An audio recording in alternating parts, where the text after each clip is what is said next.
Hello, Zeb Aurelios from Star Wars Rebels, and you're listening to Inside the Force. Carabas. Gotta go, Hera's here. It is a period of Star Wars mania, as new movies, comic books, novels, and TV shows populate the system. Fueled by their love and passion for the galaxy far, far away, two exceptional geeks tap into hundreds of holocrons in order to bring you the knowledge and insight of all things Star Wars. Come and join them as they go inside the Force. Hello, everybody, and welcome back to Inside the Force. Dave Cottingham here, and back with me is Casey Cooley. Hello, everybody. How was vacation? It was great. It was like You actually went to the beach, right? I went to Scariff, basically. That's what it felt like. Nice white sand and crystal blue waters. Interesting. Even though we're going to talk about Solo Yeah. a little bit, but yeah, no. Well, yeah. Well, Where'd you go? You went to Florida, right? Yeah, Yeah. we were. It was technically Panama City, but we were between Panama City and Destin, kind of in the middle there. On the Gulf. The Gulf. Yes. So, yeah. So we got some big things to talk about here, even though the world of Star Wars seems a little light. I mean, it's all quiet right now with things coming out. Of course, we've got, things coming up like Resistance and Celebration and stuff like that. But, Episode 9 is kind of quiet. But anyway, we'll dive into that right now with some... Well, I mean, I don't even know what to say about Episode 9. No, there's nothing really nothing going on.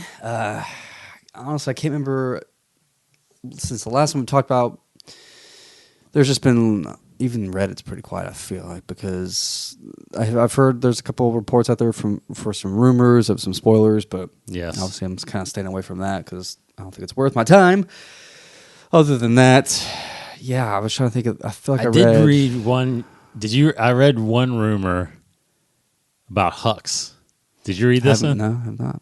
You want me to say Yeah, it? go ahead. Yeah. So the rumor I read about possible storyline with Hux is that in this movie, so when I first read it, it sounded like he had always been this, but it's only for this movie. It says that Hux is actually trying to sabotage the First Order.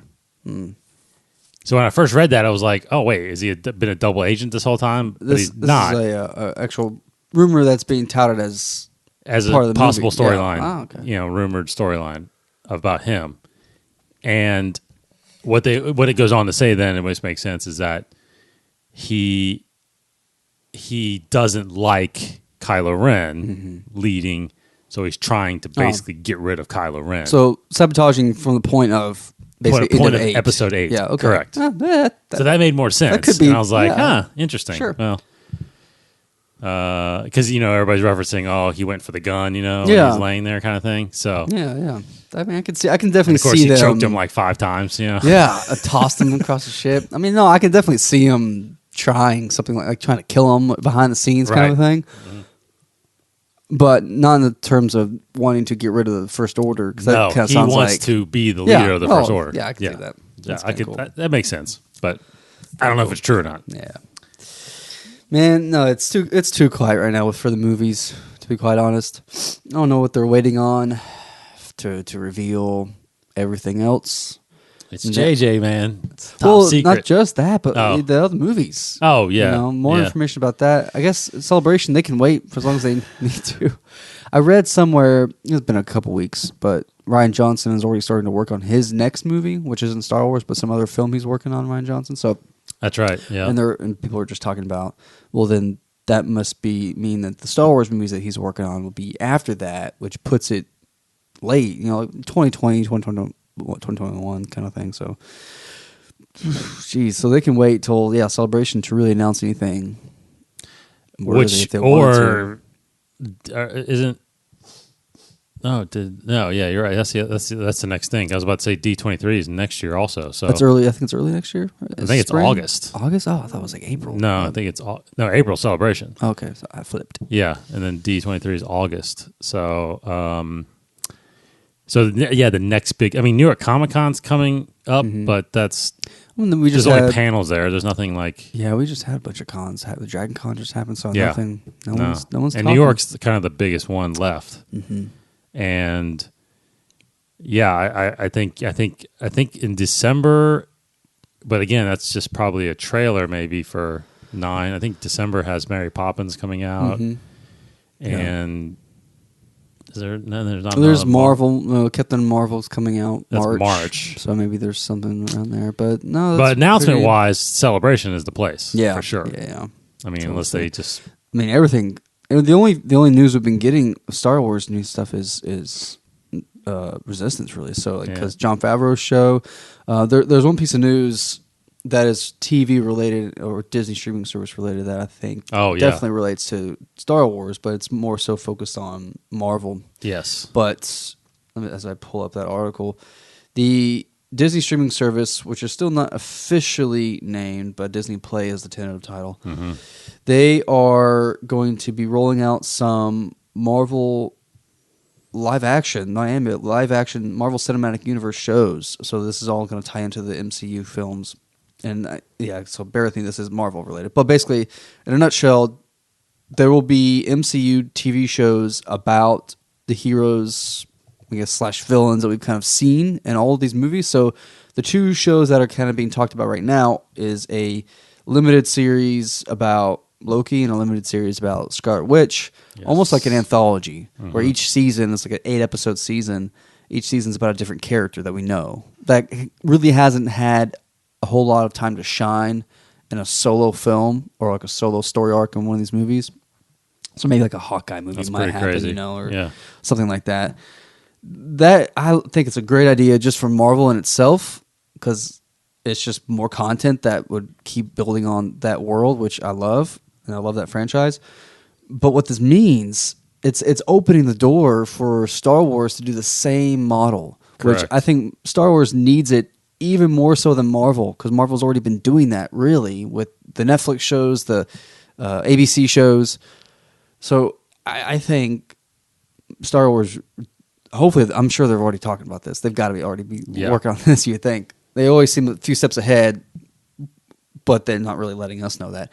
So it's just made me start thinking of what all kinds of shows, like if each...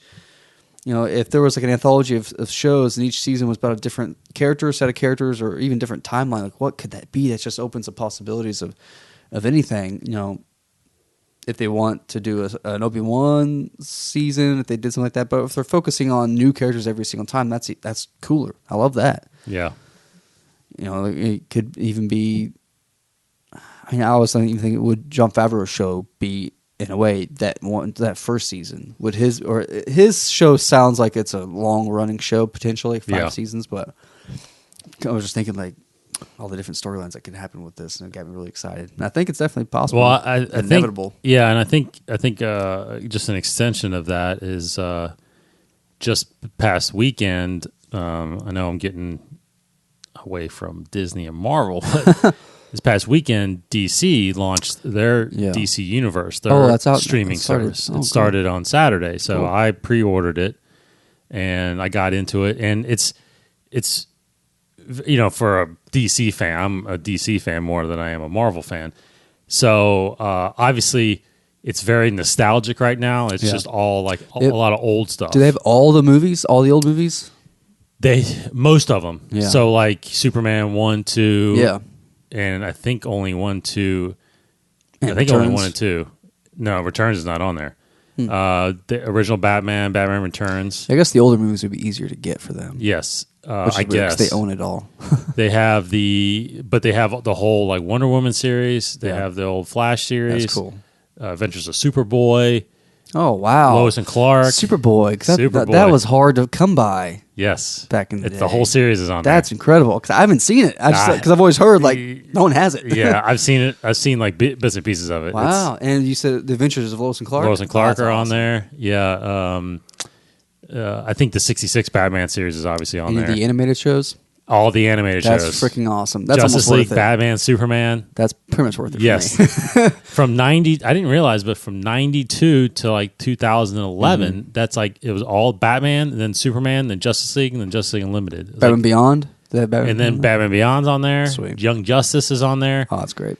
And then, of course, you're getting your original series starting in October. Titans. Yeah. Swamp Thing's getting shot now. Oh, good. Doom Patrol's getting shot. They got animated Awesome. series of Harley Quinn going to be on there. I mean, it's. Is the Doom So Patrol? anyway. Yeah. Oh, this is. I don't remember Doom Patrol. I don't know much about Doom Patrol. I know them about in the comics a little bit, but I thought they were doing a movie. I didn't know it was a TV show. TV show. Awesome. Well, yeah, that's all good. original stuff that's just on there. Now, see what's not on there, which I was kind of bummed about. Smallville's not on there. That's right. None of the current shows are on there. Yeah. So I don't know if they'll eventually be on there because they're all on Netflix. Smallville needs to be on there at least. Smallville has to be. I don't know why it's not. I'm curious, surprised they also didn't put Birds of Prey though. It is on there. Oh, that's awesome. I know. Gosh, Birds of Prey is good on job. there. Yes. Yeah. So it's really good. It's anyway. Yeah, that's sidetrack a little that's bit, a good idea. But what they do on there, which is phenomenal, is they have a show on there every day called DC Daily. Mm-hmm. So if anybody went to their YouTube channel, they used to have a thing called DC All Access. Yeah. Well, they changed it to DC Daily, so everything is now on this. I haven't gone to YouTube to see if it's just changed to this now. I think it is. I think it's all DC Daily. But every day they come out with a video that's all news related, so headlines, books and what's coming out and all this stuff. And of course, this streaming service keeps getting updated. But then all of a sudden they do like an episode 2A, and then 2B they have like a little docu-series of writers or creators, and they're talking about certain characters. And right now they've been doing like very obscure characters. So it's not Superman and Batman. Like they'll do like The Question. Yeah. Or they'll do like Harley Quinn, or they'll do somebody, Killer Croc. You know what I mean? Like Yeah. they're doing these little featurettes on all these characters so that you can get to, which got me thinking like what you're saying about the Marvel thing. Yeah. I was thinking that's perfect for Star Wars. Absolutely. You do these little featurettes. Now Marvel's taking it; they're actually doing a narrative. Exactly. Yeah. But I was thinking, like, you just on the streaming service of Star Wars, you can just build a library, similar to kind of what we've talked about doing. Is like building these library of these characters that you don't really know about. You know what I mean? Like what's his name? The guy that owns the Mos Eisley Cantina. Oh yeah. Or Modal Nodes, or Yeah. Dengar, Moron Bosk, or just all these characters. I mean, there's millions of characters, obviously. So there's so much content that, when I started watching this DC thing, I immediately went to. I actually wish they would just do a Star Wars streaming service. Yeah. Like I think there's so much to do on that. Well, yeah, But yeah, I get it what they're doing. I mean, like a Star Wars streaming service as well. Even if they had if they do the Disney streaming service and they had their own Star Wars like channel of it, that's yeah, probably what they're going to do. then I would wish, and I think a lot of fans would love it if they pulled even the old, like the Ewoks movies, yeah, the droids cartoons, Yeah. like all the old stuff like that, the old comics. the old comics. If you See, that's the beauty about DC. Comics galore on there. You can read all these back nice. issues. You can go back to Crisis on Infinite Earths. That's cool. Final Crisis. I mean, you can sit in your house and on your TV and just start reading comics. it's pretty good. Yeah, It's good. It's pretty awesome. Because like, how much is it? Like $50? It's $8 a month or Oh, okay. $75 a year if you pre-order, or if you do the whole year, you get 20% off. Yeah, that's pretty. So, which is exactly what the Disney service is going to be. Yeah, it sounds like the Disney service. They're people are worried if they won't have a lot of content coming out, and I think like DC, they will have a lot of movies that have already been out for a while, like Pixar, Disney movies that will already populate the Yes. streaming service. All this new original content that's being planned for, but I think the streaming service is coming out late next year, is what this article said, which I thought was actually early next year. But I think it's August, September, right? Yeah. So I think they're trying to put out as much as possible when it debuts, when it premieres. But yeah, I don't expect there to be a whole lot. But they've got to hold back some too Yeah. to make Yeah. you expect to see new things. That's what I see with DC because they didn't put Superman Returns on there. Yeah. But see the Batman Begins and Dark Knight's on there, but not Dark Knight Rises. Interesting. So it's like there must be some kind of year where they said, okay, but see, Batman Begins was after Superman Returns, right? Was it not? Dark Knight at least was. Batman Begins was right a year before, I think. Yeah, well, Dark Knight was after that. Yeah. So no Superman Returns, no Green Lantern, but what's cool is all the animated movies are on there. Even the brand new one that just came out, Death of Superman. Nice. That's on there. So all the animated movies are on there, but for some reason the live action ones, there had to have been some distribution rights or something like that. That's what I would think. Yeah, that Warner Brothers or something, but cool. Even though they own them. But anyway, awesome. DC it's really cool. I'm really going to get into that. The streaming service, like you said, it's I think that's an opportunity to do all kinds of little behind the scenes stuff, not necessarily narrative stuff. Like because I was listening to Kevin Smith's podcast today, and he had mentioned that same thing, like. They asked him to be one of the guys getting interviewed about this certain character. And he's like, yeah, it's going to come out next week or whatever. So it's like, he's like, it's really cool what they're doing, talking about these characters like that. Because they're trying to get you, obviously, not just to focus on Batman, Superman, or Wonder Woman. I mean, there's just a big library of characters, just like Star Wars. So, I'm game. Anyway, whatever. It's really cool. But I just read that last night, actually. So that's really not much new. For the movie wise or even TV show, almost TV show besides Resistance, but not much new with new movies. Well, let's talk about the Aces video that was released on Resistance. We just both watched that again, and really cool. It gives you an insight of aside from the main character, what was his name? Kaz. Yeah. You have the 5 kind of other. What they call aces, which are apparently the best pilots on the station there. The Colossus, right. And when they're not, when they're not in trouble or fighting anything, they basically just race each other. Yeah, around the. I mean, gosh, watching the featurette, it sounds like there's a lot of downtime. It sounds like because there's no all-out war, and they mentioned that in the video too, which is nice that they were recognizing that. It's just. As we were thinking. Because again, this is apparently 6... When didn't they shrink it? Like 6 months? Yeah. Before the actual episode 7. So I thought it was really cool. I thought it was really cool to obviously match the voices and the faces to the characters. But Donald Faison, man. Perfect. That's too funny. Situation for him because... I'm a big fan of Donald Faison. Yeah. Ever since he was in Can't Hardly Wait, if anybody remembers that movie 20 years ago. God, that movie's 20 years old now. You know that? I didn't know that. 1998. It was actually on TV like a few weeks ago.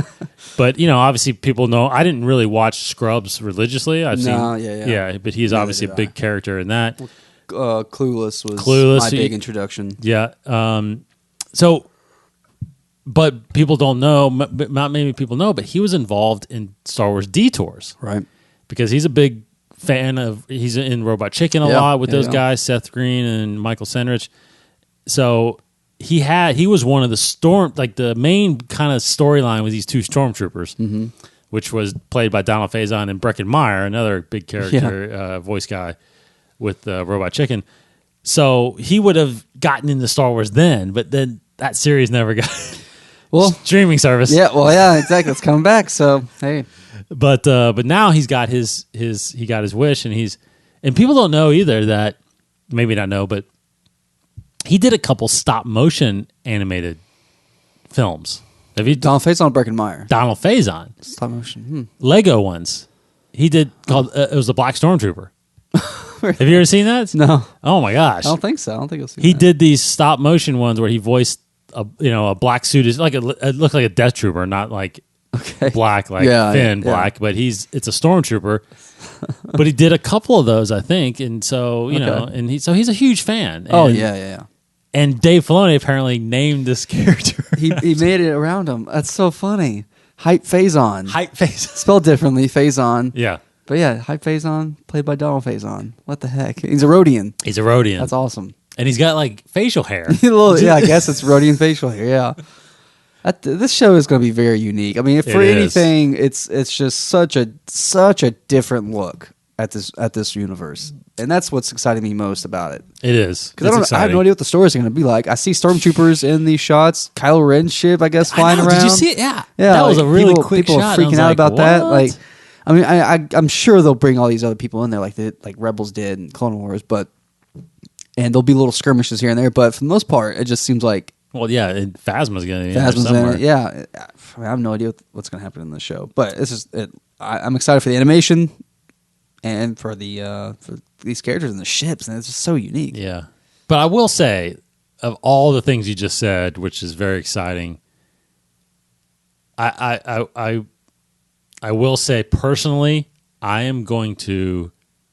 Might be the first time I get into something Star Wars that I'm just going to lower my expectations. Mm-hmm. I'm just going to try to enjoy it. Like you're going for what it is. Yes, Yeah. because like with Face Rebels, value. I went in like, especially seeing that shot of Kanan with a lightsaber. I'm like, I'm going in this thing. I'm investing, and this is going to be awesome. Yeah. And it turned out to be really good. But some of these novels that I get into, I like Thrawn. I expect it to be good, but when I get into like Last Shot or Heir to the Jedi, I'm like, okay, is this? I'll take it for what it's worth, and maybe I'll be surprised, and sometimes I'm not. So this one, I will. I feel like I'm gonna, we're talking just like two or three more weeks. I think debuts. In fact, it debuts while I'm in Disney, October 7th. Cool. Yes, so I'll try to watch it. Playback on my phone at night. The girls might like it, too. Yeah, I think they will because the animation is right up their alley. I feel like, even though they're watching 3D Bright and ones. happy. I don't think they've seen it's- this anime style, No, but but it seems very no. happy. Sam used to watch.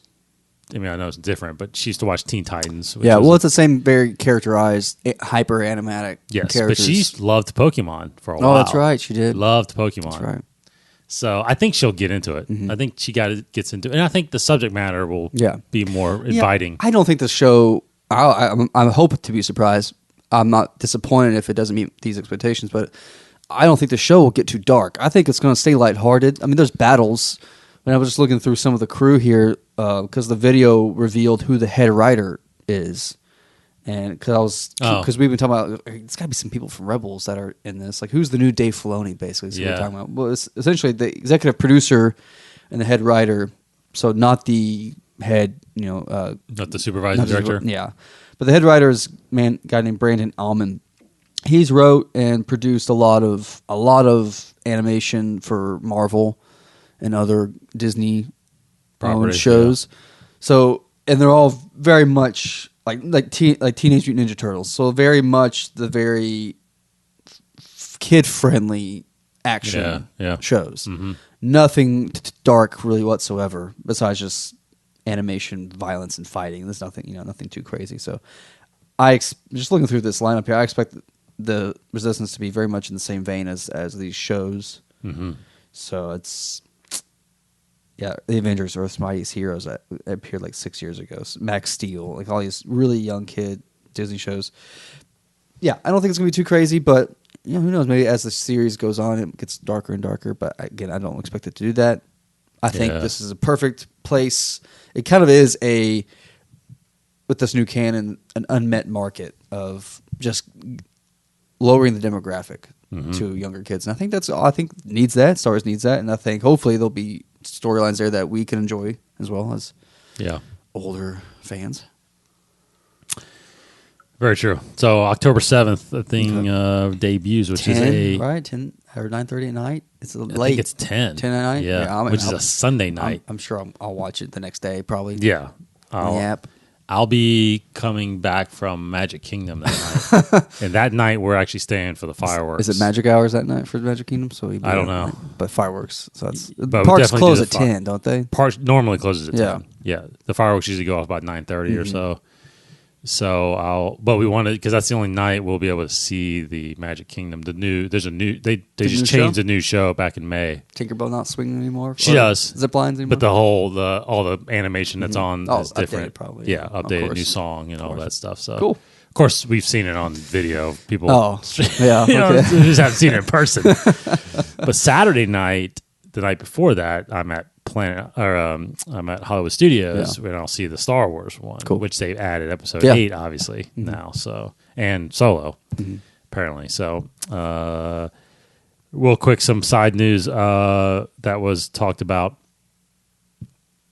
Celebration news: David Collins was announced, as well as Amy Ratliff, who are both very big Star Wars fans or Star Wars guests, hosts, personalities, celebrities. Yeah, they're always there. David Collins is once again hosting the Galaxy stage. Amy Ratliff is on the behind the scenes stage.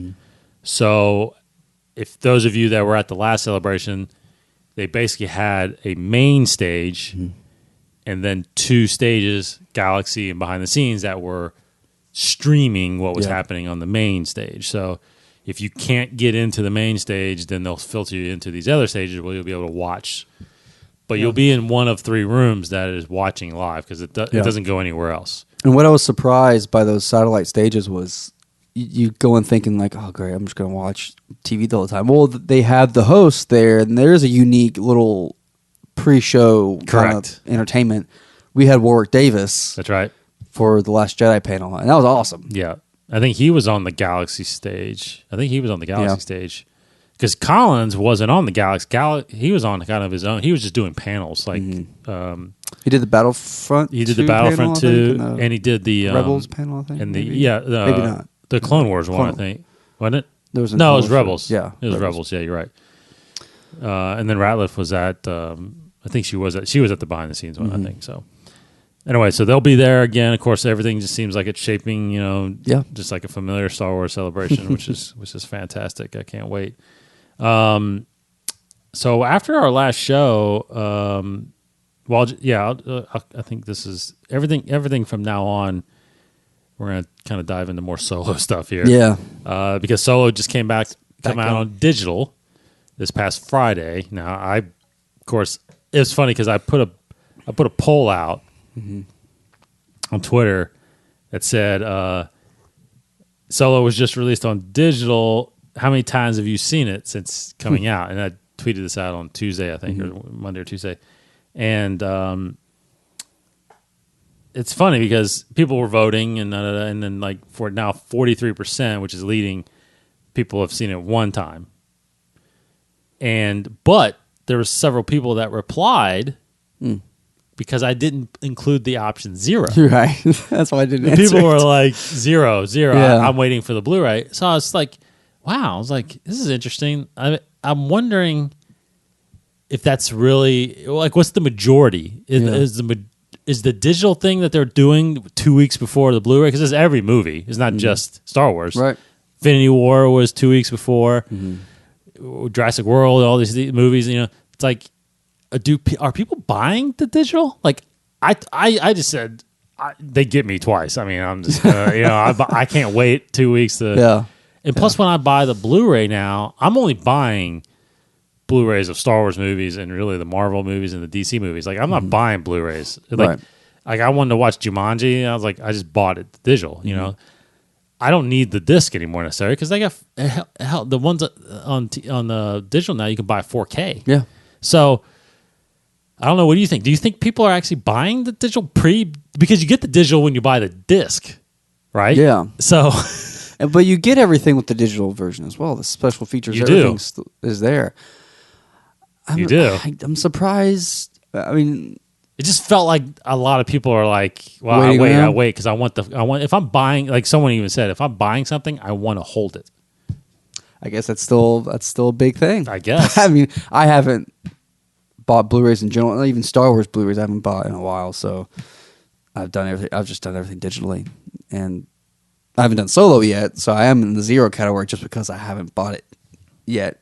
But so Force Awakens, all those, you just have the digital versions? Force Awakens I have. That was the last Blu-ray I bought. Oh, okay. Was Force Awakens. Everything else. Wow. Well, Rogue One or Last Jedi, actually, I bought it because they were on Netflix. Oh, that's right. They are. However, on Netflix the special features they're missed, not. So I do need to buy it. Yeah, because I will say what was it called? The Director and the Jedi? Yeah. That is incredible, man. That is incredible. But I could just give you my video account. You can watch it. But what's funny is that what's and this is just a side thing for me. What sucks though is that everything is kind of this whole Movies Anywhere app. Yeah, You know what I'm talking about? that's what I have. Yeah, Well, it's not on my Xbox. So I can't buy a movie on there and watch it on my Xbox. I have to buy it on like Vudu yeah. or my Microsoft account, and then It all syncs. then it That shows up on syncs. Movies Yeah. Anywhere. But there's not a Movies Anywhere app on the Xbox. Yeah. So I usually buy everything on Vudu Mm-hmm. right now. That then again it translates over. Yeah, I do iTunes and it translates to Movies Anywhere.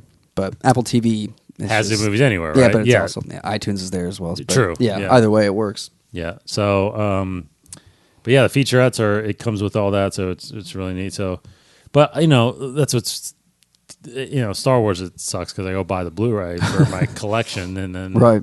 I've never watched The Last Jedi or Rogue One on the Blu-ray. I just Yeah. because I have it on digital already. Anyway, Solo came out. Watched it. I watched it twice actually since it's been Nice. out. And we'll get into our main topic, but here in a little bit. But yeah, the interesting. They have a bunch of deleted scenes. It's funny. I was thinking, as I was writing the show notes, it's like, do you think ever we will ever see any Phil Lord or Chris Miller's any footage from them? And it's hard to say whether or not, because it's hard to say how much of the movie is actually theirs versus Ron Howard's, right? Right. Because there's rumors there's 80% shot, reshot. There's in the little featurette that I've seen, there is an hour and a half featurette on there, which is really neat. It's got Ron Howard coming out and he's sitting around the sabacc table with all the cast.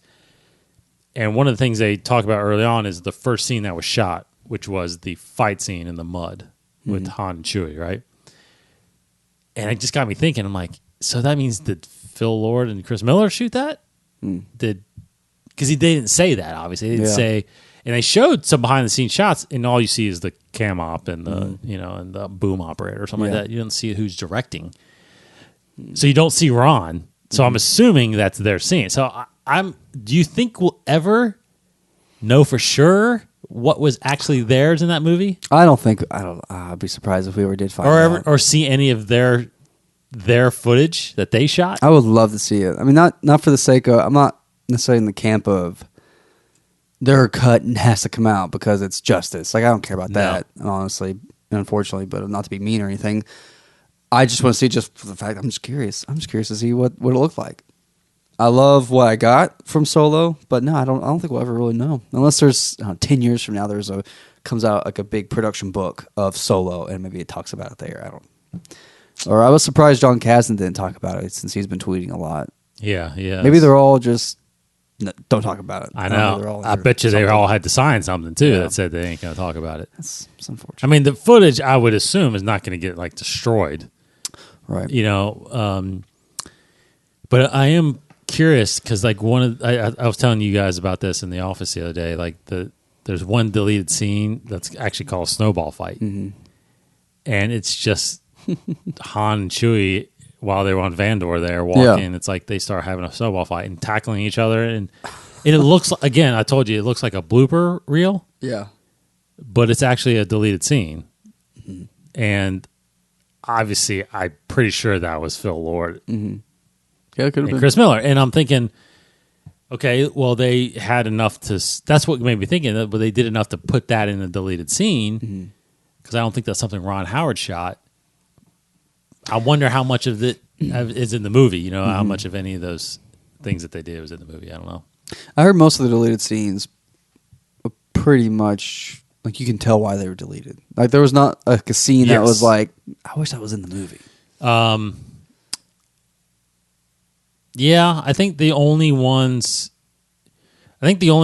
that I would put in there, and it was in the book, the extended version of the novel, was the scene that got him kind of kicked out. Like he's in a TIE fighter. Oh yeah, yeah. Kind of got him. What he says, they kicked me out for having a mind of my own. That they have that scene basically.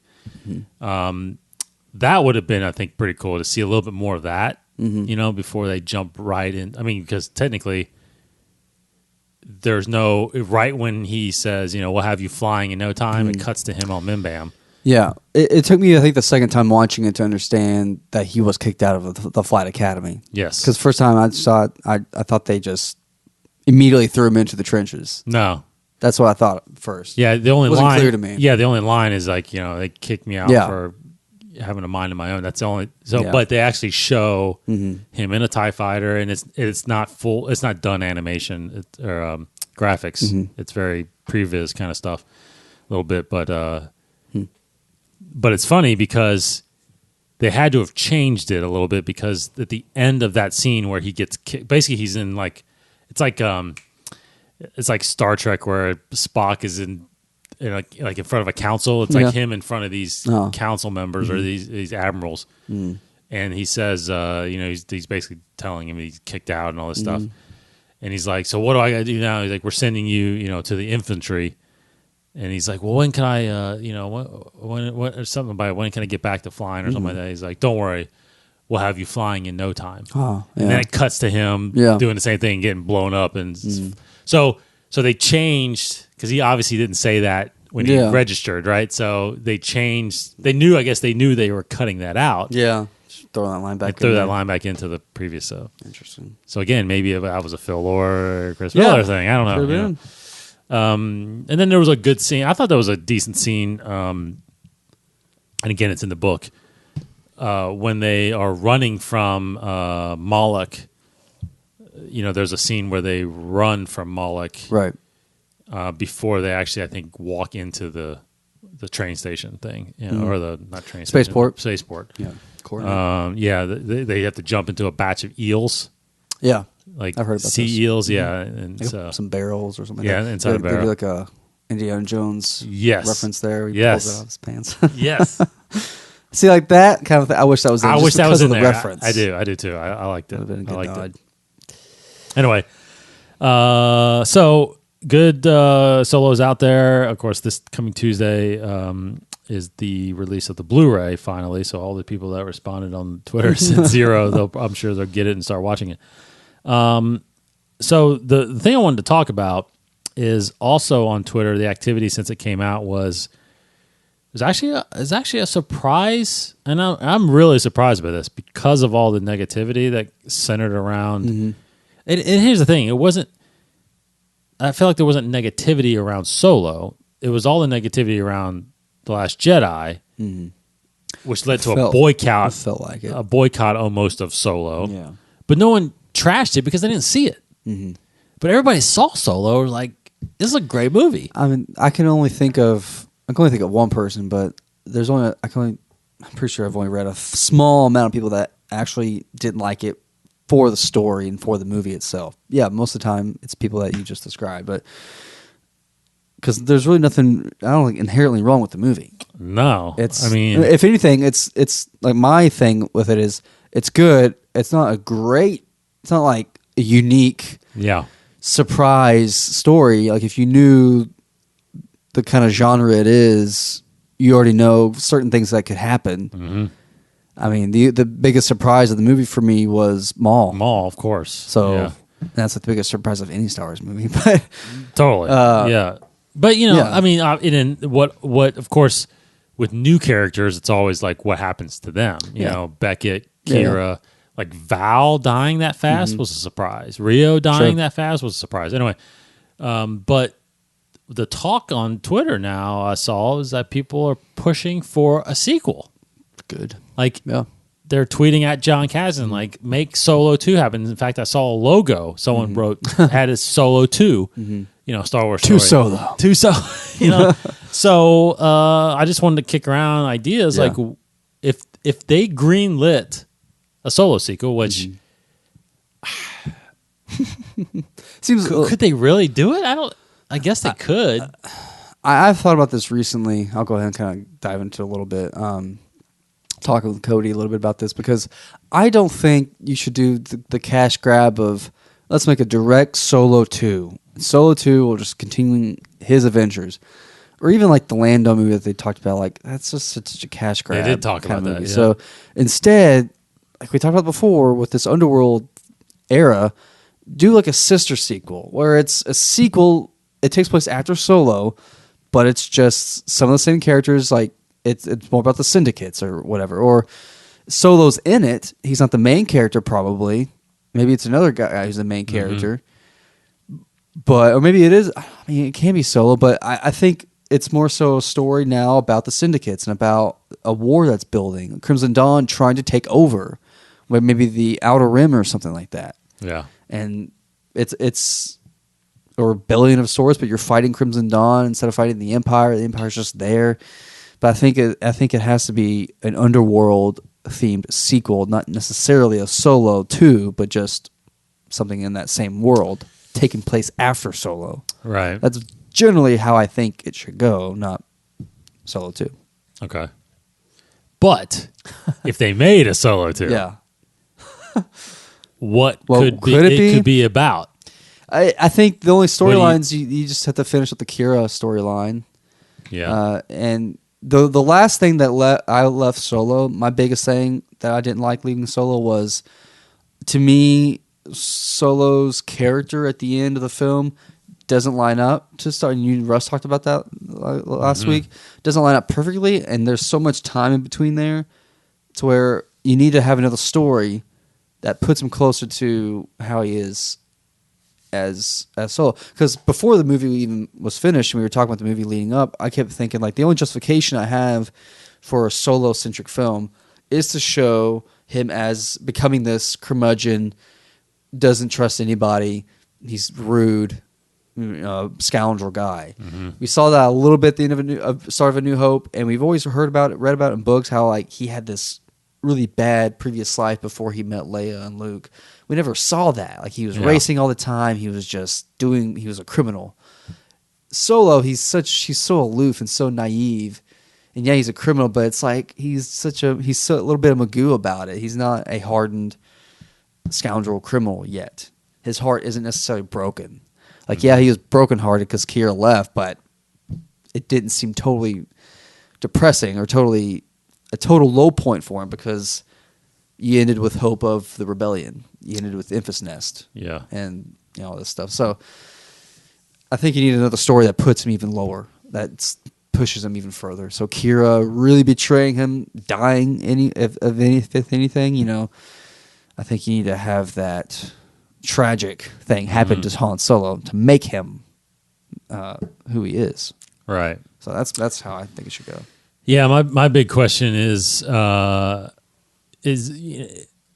keep thinking of what else have we heard of him, like in the original trilogy, that could be referenced? Because obviously we talked about how first movie is a bunch of callbacks to what we knew happened, which is him winning the Falcon, which was well, everything came into place. The gun, Chewie, all this stuff happened. Yeah, so all the things place. you knew about. Now, the one thing that's referenced that we haven't seen yet, obviously, is the thing in Episode 4, which is he drops this shipment, and that's what causes him to be on the hook to Jabba the Hutt. Now, when does that take place? Like, how long is he, skating by or trying? Like, is it just right before Episode 4? Because you would think that if he's been on the run from, or hiding from this bounty for years, like why on earth would he ever go back to Tatooine in the first place, right? Yeah. So I feel like it just happened. Yeah.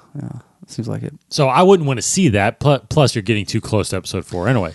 Yeah. So in my opinion, if you do a sequel, it's got to be, literally shortly after. Within 5 years, I would say I'll be okay within 5 years. Okay. I'm thinking as a sequel, like I don't know if we have to see it. It would be cool, but at the end of this one, they're obviously heading to Tatooine. I don't think we have to see the meeting, of Jabba, but I think it could start off after meeting Jabba and kind of going on their first mission. Yeah, right?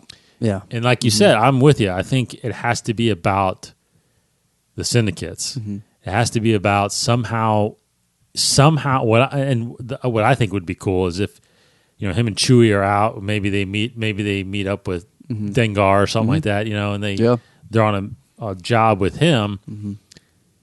Something has to go south that involves Crimson Dawn and gets Maul involved or somehow with brings him out. Yeah, brings him out because you got to send him to Malachor somehow. Exactly. So how does he get to Malachor? That's a big question mark.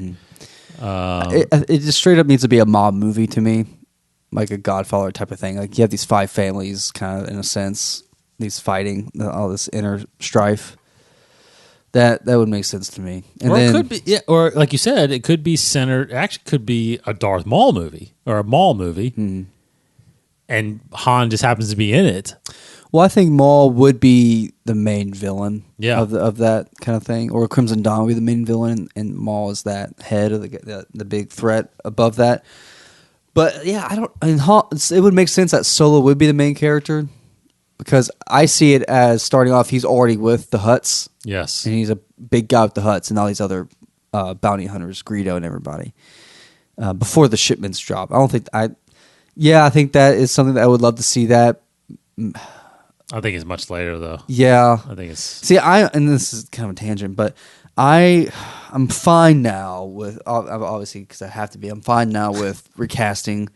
It's a new Han Solo, new generation. Yeah, I get it. You can't always have Harrison Ford, obviously. You can do more stories.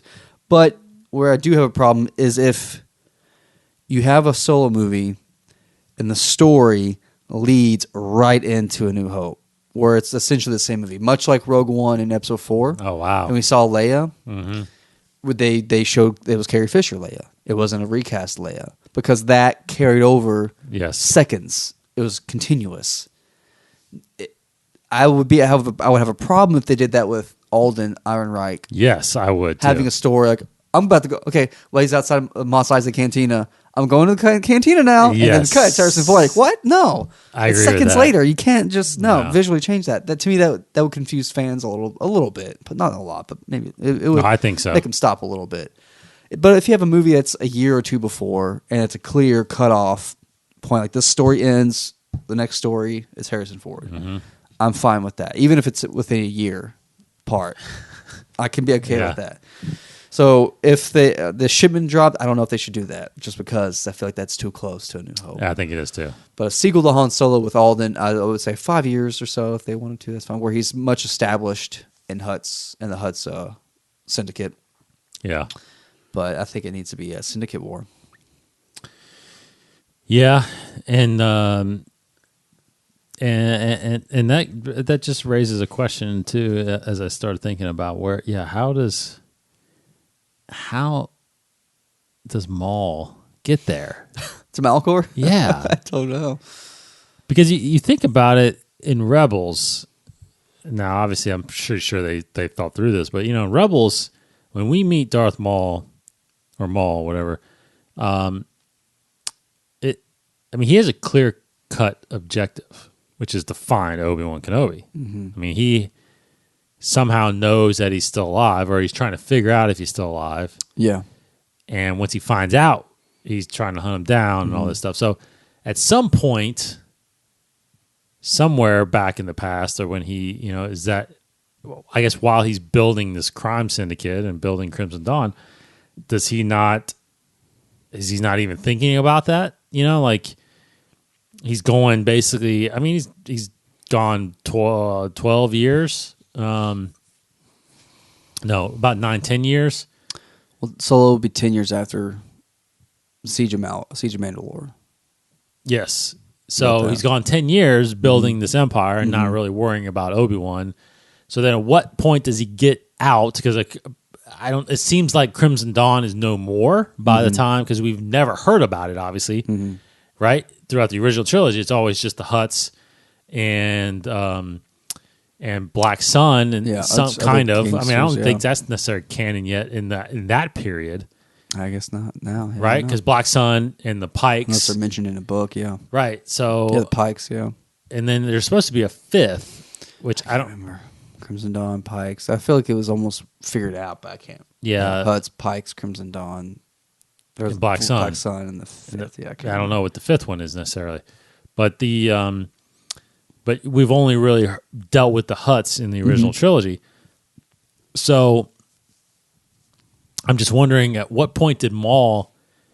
What happened to get him kind of removed? That then all of a sudden he changed his course to go look for a Sith holocron on Malachor. You know, I don't know. Either that has always been his goal. He just never came close to achieving it, while at the same time building Crimson Dawn, or he wasn't worried about it until he had nothing else to do. Until he got forced out. This is my last unfinished business is Obi-Wan, so this is now what I'm going to focus the rest of my life on. I don't know. I guess. I like to think that it was always a goal of his. Well, that would be an interesting story too. Is if somehow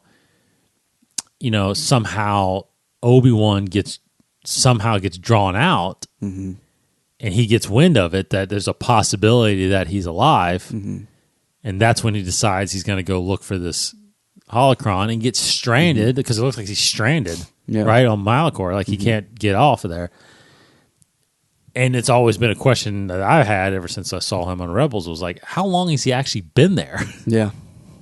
It seems like he's an old man there. Yeah. He's like, it's like, well, because obviously we haven't seen him since Clone Wars. So it's like, surely he hasn't been there for 15 years, but he hasn't been. We know that now with Solo, he hasn't been. Yeah. So I don't know. It's a big question mark for him. It's big. I mean, the coolest thing to do would be to have Obi-Wan featured into this underworld era with Solo characters and even Rogue One characters, all this coming together. Yeah. But you have to be careful with not having the wrong characters in the same room, kind of thing. Right. So it'd be a lot of things to juggle. But I think you can pull it. I think you can make it work. I mean, because who's to say Obi-Wan never met Chewbacca before A New Hope? I think it's clear that he's never met Solo before that, because he introduced himself. But Chewie, to me, was never definitively said. Wow, that's true.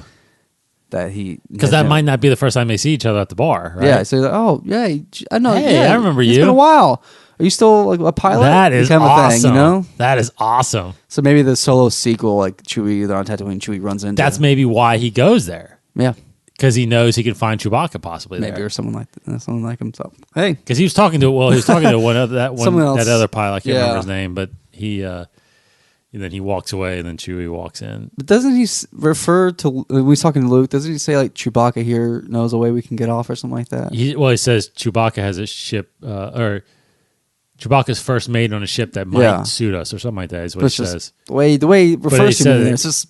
But he knows him like Chewbacca. Yeah. Oh, Chewie here. Yeah, not Chewbacca. like he just met him. Yeah. This, like he didn't say this Wookiee. Yeah. He's like, that's true. Wow, that would be awesome if he does run it. Now, no, he wasn't. Basically, you have to split Chewbacca with Han Solo in this film. They would have to part at some point for the two individual storylines. But I was just wondering, I was thinking, like, there's no way he would have known in the Clone Wars that Chewie was on Kashyyyk. Probably not.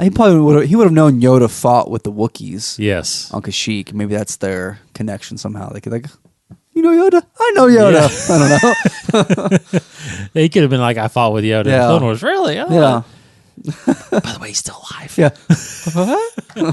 Yeah. Well, he would know he's alive. Oh, well, maybe. No, he wouldn't know. Obi-Wan? No, Chewbacca. Chewbacca wouldn't know. Yeah, because he saw him take off from Kashyyyk. But no, I think it's interesting to think. I'm pretty. I guess of right now, I'm about 1% sure that a sequel would even happen. I think they would have had to make more money to justify it. But they never know, because you can maybe see out of Blu-ray sales. Mm-hmm. Yeah, they all of a sudden make another. I mean, Blu-ray sales don't really do that well, but digital Blu-ray, maybe you get another 20 million or so. I don't know, and maybe that's where I think you drum up more interest by incorporating the Rogue One characters. Hit the table too hard. I agree. Incorporating these other characters that we know so far in this era.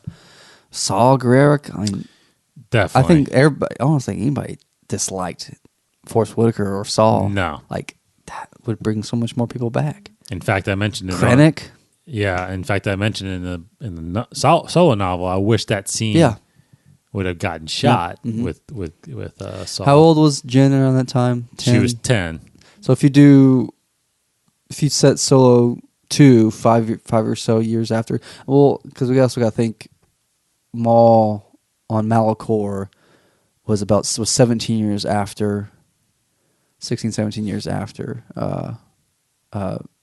3. Gosh, yeah, Revenge of the Sith. So you have about 6 or 7 years to play with. So you can set Solo 5 or 6 years after, right before the Malachor happens. Right. So Jen could be 15, 16, And Jen 16. can be, So yeah. you can have her as more of an important character, more of a prominent character. Yeah, at that point, she's on her own, right? Would she be? I think she's ever since she was 15. So maybe right before she right leaves. before the events of Rebel Rising. Yes. Yeah, You Rebel can Rising set was... or the end of Rebel Rising, I guess, because it jumped around so much. Mhm. Yeah, that'd be cool. So it could be that it could be Saul, because that's the thing with Rebel Rising. That's the story of all about Jyn. Yeah. We know what happens to her, but when she leaves Saul, we don't really know what so it happens could to be Saul. Just Saul. I just don't know how. Yeah, if they could find a way to bring. You can bring Cassian, Yeah, Mothma, obviously. yeah, because Felicity Jones signed on for another movie. I so thought that's what the rumor. would that be? I don't know. I think that was Rogue One was a huge success. Mm-hmm. I mean, it did like over $1 billion. So it's like you would think that if they were going to greenlight a sequel, they would have done something like you said with. Mm-hmm. It would have had to be a prequel, obviously, because Cassian apparently signed. Yeah, Diego Luna. Diego Luna signed a 2-picture deal too. So it's like, Yeah, I mean, would it be too much just throwing these characters in if you had Krennic, if you had Thrawn? oh gosh, oh I man, mean, Krennic wouldn't make sense because he's off with the Death Star, but Thrawn would make sense to me. definitely Thrawn. You could definitely do Thrawn. That'd be so cool. Oh my gosh, yeah. Anyway. Good sequel ideas anyway. Yeah. So, but anyway, it's out on digital. Go check out that movie. I mean, people, please. I mean, I think everybody kind of listens to this show. I'm pretty sure are big Star Wars fans, so I'm sure they've seen it. I hope so. Not really haters, to not watch it, but it's definitely and it's one thing I noticed heavily on the watch back, just sitting in my house. The soundtrack, man, the score Yes. is so good Yep. in that movie. That's awesome. So good in that movie. I mean, I say I feel like it's better than Rogue One's, even though Rogue One, I love Rogue One, the movie. It's very different. I love Solo because it just sounds different than Mm-hmm. any other score. You have more tribal kind of music at some points with Enfys Nest and how they use the vocals. Yeah, that's true. On Yes. What's the plan? I can't forget. Savarin. Savarin. Yeah. That's such a great sound. It is, and they just the beats when Chewie gets in the seat. Yeah. The moments with Kira, it's like there's just great sound moments and stuff, and it's really really good. So, it's awesome. All right, that should be it with us.